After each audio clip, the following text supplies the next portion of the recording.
अब हमने अविनाशी परमात्मा में लगे तो कौन पीछे रहेगा। समझा है तो सिर दर पाओ, बहुर नीरे ऐसा दाओ। बोलो सतगुरुदेव। परम पिता परमात्मा पूर्ण ब्रह्म सारी सृष्टि के रचनहार कबीर परमेश्वर जी की असीम कृपा से आप जी को ये सत्संग प्राप्त हुआ।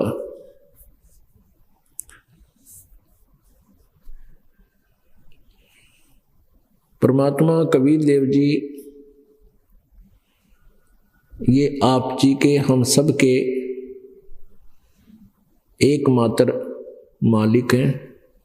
हम सभी इसी कबीर साहब की आत्मा हैं। हम अपनी गलती से यहाँ इस काल के जाल में फंस गए। अब इससे निकलने का तरीका हमारे पास नहीं था। काल के जाल में ही जो भी साधनाएं हम करते थे वो काल के जाल में फंसे रहने की ही थी, क्योंकि ये काल भगवान ये नहीं चाहता कि किसी प्राणी को, किसी जीवात्मा को पूर्ण परमात्मा की जानकारी हो। इसको मालूम है कि जब इस हंस आत्मा को अपने निज ठिकाने का ज्ञान हो जाएगा फिर ये यहां नहीं रहेगी। इसलिए इसने मूल ज्ञान को, जैसा कि परमात्मा ने 5 वेद दिए थे इसको, इसने इन वेदों का वो हिस्सा जिसमें पूर्ण परमात्मा की यथार्थ जानकारी और उसमें पूजा की विधि लिखी थी वो हिस्सा छुपा दिया, नष्ट कर दिया और शेष वेद दे दिए, ये 4 वेद। इन 4 वेदों में महिमा तो पूर्ण परमात्मा की है, लेकिन उसके पाने की विधि इन 4 वेदों में नहीं है। इन 4 वेदों में ब्रह्म तक की साधना का ही उल्लेख है, जिस कारण से सभी ऋषि महर्षि महान आत्माएं जो परमात्मा को चाहती थी उसको पाने की चेष्टा की, उन्होंने वेदों के आधार से साधनाएं की। श्रीमद् भगवत गीता जी का ज्ञान भी इसी ब्रह्म ने दिया और 4 वेदों का ज्ञान भी इसी काल ब्रह्म ने दिया। श्री कृष्ण जी में प्रवेश करके श्रीमद् भगवत गीता जी का ज्ञान इस काल भगवान ने दिया। इसने गीता जी अध्याय नंबर 11 के श्लोक नंबर 47 और 48 में कहा है कि अर्जुन ये मेरा वास्तविक रूप है, ये काल रूप, 1000 भुजाओं वाला, 1000 हाथों वाला, 1000 पैरों वाला बढ़ा हुआ ये काल हूं और ये मेरा यथार्थ रूप है, ये मेरा स्वरूप है वास्तविक। और इसकी प्राप्ति, इसके दर्शन अब वर्तमान में मैंने तुझे दिए हैं। इससे पहले किसी ने नहीं देखा और न ही आगे कोई देख सकेगा। न वेदों में वर्णित विधि से, न जप से, न तप से, न किसी क्रियाओं से भी मेरे इस वास्तविक काल रूप के कोई दर्शन नहीं कर सकता। ये मेरा स्वरूप है। इससे सिद्ध है कि वेदों में वर्णित विधि से परमात्मा प्राप्ति नहीं है, उससे अन्य लाभ है। जैसे गीता जी अध्याय नंबर 8 के श्लोक नंबर 13 में गीता ज्ञान दाता ने कहा है कि ओम इति एकाक्षरम ब्रह्म व्यवहारन माम अनुसमरन ये प्रयाति तजन देहम स याति परमाम गतिम। मेरा एक ओम नाम है, मुझ ब्रह्म का केवल एक अक्षर ओम है और उच्चारण करके सिमरण करता हुआ जो शरीर छोड़कर जाता है, शरीर छोड़कर जाते समय यानी अंतिम श्वास तक जो इसका जाप करता है वो मेरे वाली गति को प्राप्त करता है। ब्रह्म साधना ओम नाम के जाप से क्या प्राप्ति होती है? ब्रह्म लोक की प्राप्ति होती है। श्रीमद् देवी भागवत में 7वें स्कंद में गीता प्रेस गोरखपुर से प्रकाशित प्रश्न नंबर 562 और 63 पर देवी खुद कह रही है हिमालय राजा से कि राजन, मेरी भी साधना त्याग दीजिए, सब साधनाएं छोड़कर केवल यदि मोक्ष प्राप्ति करनी है, ओम नाम का जाप जप है ये आत्मा, और सब पूजाएं, सब साधनाएं, सब बातों को त्याग दे। उससे वो ब्रह्म प्राप्ति होगी, ब्रह्म को प्राप्त कर लेगा, और वो ब्रह्मलोक में रहता है, ऊपर दिव्य आकाश रूपी ब्रह्मलोक में रहता है। तो इससे सिद्ध हुआ कि ओम नाम के जाप से ब्रह्म की प्राप्ति मीन ब्रह्मलोक में पहुंच जाता है ये प्राणी, बाकी उसके दर्शन नहीं होते। ब्रह्मलोक में पहुंच जाता है ये प्राणी, और ब्रह्मलोक में गए हुए प्राणी भी फिर पुनर्वर्ती में है, उनका पुनर्जन्म मृत्यु सदा बना रहता है। तो इससे सिद्ध हुआ कि गीता ज्ञानदाता कहता है कि मेरा ये स्वरूप है, मेरी प्राप्ति न किसी जप से, न तप से, न किसी क्रिया से, वेदों में वर्णित विधि से भी, यज्ञ आदि से भी मेरी प्राप्ति नहीं हो सकती। इससे सिद्ध है कि वेदों में वर्णित विधि से प्रभु प्राप्ति नहीं है, अन्य उपलब्धियां हो जाती हैं, सिद्धियां आ जाती हैं, स्वर्ग महास्वर्ग प्राप्त हो जाता है, जिसको ब्रह्मलोक कहते हैं, महास्वर्ग को। ये देखिएगा श्रीमद् भगवत गीता, गीता प्रेस गोरखपुर से प्रकाशित है। जयदयाल गोविंद का इसके अनुवादक हैं। अध्याय नंबर 11 का ये देखिएगा, गीता अध्याय नंबर 11 का श्लोक नंबर 32।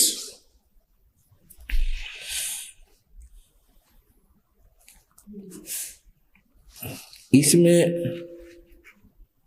गीता ज्ञानदाता कह रहा है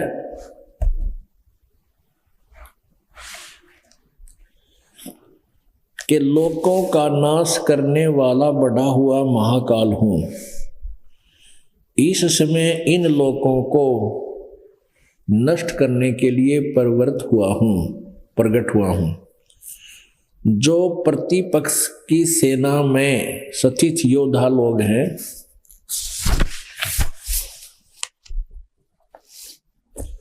वे सब तेरे बिना भी नहीं रहेंगे, और अर्थात तेरे युद्ध ना करने पर भी सबका नाश हो जाएगा। मैं काल हूं। अब ये क्या कहता है अध्याय नंबर 11 का और श्लोक नंबर 46 फिर देखिएगा। 46, 47, 48 तीनों में बहुत कुछ क्लियर होगा। मैं वैसे ही आपको मुकुट धारण किए हुए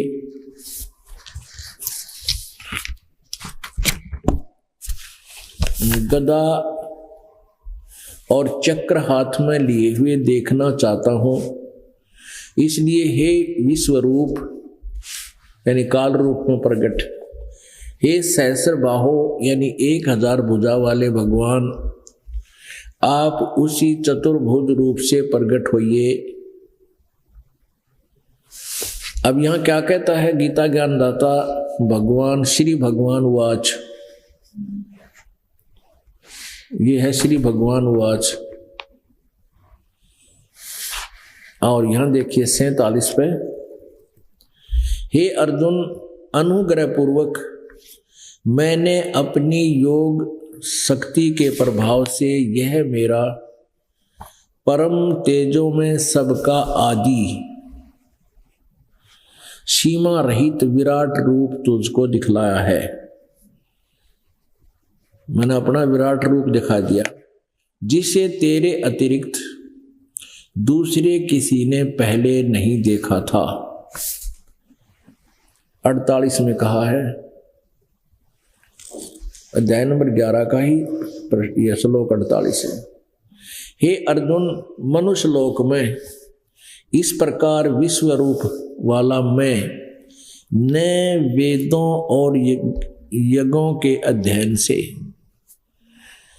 इसका अर्थ है न तो वेदों से और न यज्ञों के और न इस स्वाध्याय से, वेदों में जो ज्ञान गायत्री मंत्र जाप कराने कहते इससे भी नहीं, न दान से, न क्रियाओं से और न उग्र तपों से तेरे अतिरिक्त दूसरे द्वारा देखा जा सकता हूं।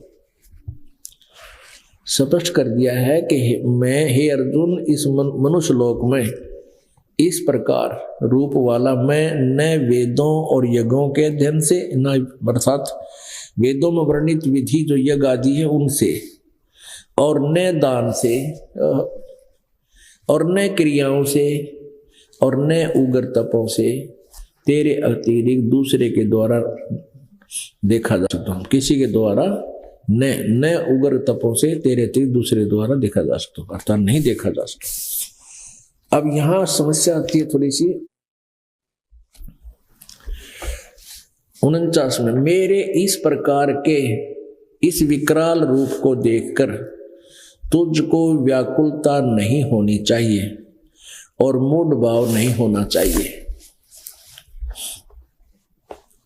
तू भय रहित और प्रीति युक्त मन वाला होकर उसी मेरे यानी चतुर्भुज रूप को फिर देख। शंख चक्र गदा पद्म युक्त चतुर्भुज रूप को तू फिर देख। ये विष्णु रूप बना लिया इसने, विष्णु रूप। अध्याय नंबर 11 का अब आपने 49 देख लिया, अब 50 देखो। ये 50 है। हे वासुदेव भगवान ने, अब ये कौन बोल रहा? संजय बतावा है। वासुदेव भगवान ने अर्जुन को के प्रति इस प्रकार कहकर फिर वैसे ही अपने चतुर्भुज रूप को दिखलाया और फिर महात्मा श्री कृष्ण ने सौम्य रूप होकर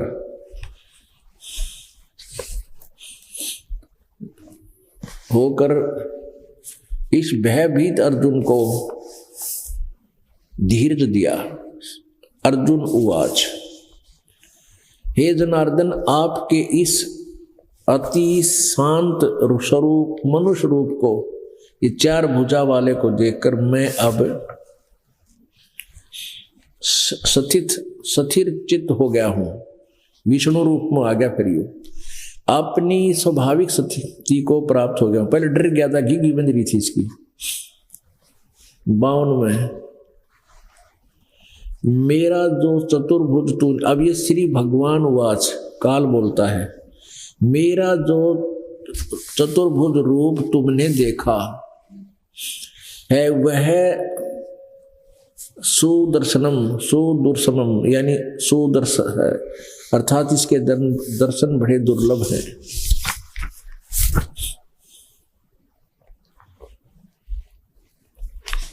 देवता भी सदा इस रूप के दर्शन की आकांक्षा करते हैं, यानी चतुर्भुज रूप विष्णु रूप भी सब नहीं देख पाते। 53 में क्या बताया है?